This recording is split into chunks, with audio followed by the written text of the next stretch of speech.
श्री स्वामी समर्थ मित्रांनो, आज आपण पाहणार आहोत 15 फेब्रुवारी श्री स्वामी समर्थ अक्कलकोट दर्शन. अवधूत चिंतन श्री गुरुदेव दत्त. श्री स्वामी समर्थ. कोणी नावे ठेवली तर थांबायचं नसतं. आपण आपलं चांगलं काम करायचं असतं.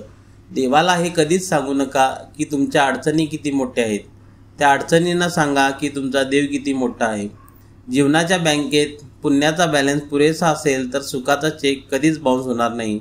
फक्त स्वतःचा विचार करणारे लोक फार थोड्या काळासाठी प्रगती करतात, पण जे सगळ्यांचा विचार करतात त्यांची प्रगती कायम होत राहते.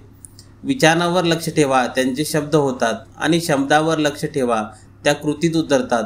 कृतीवर लक्ष ठेवा, त्या सबबी बनतात. सबबीवर लक्ष ठेवा, त्यातून चरित्र घडते. चरित्र्यावर लक्ष ठेवा, ते आपले भविष्य घडवते. नामावर प्रेम करणे म्हणजे स्वामीवर प्रेम करण्यासारखे आहे. जेथे नाम आहे तिथे स्वामी आहेत.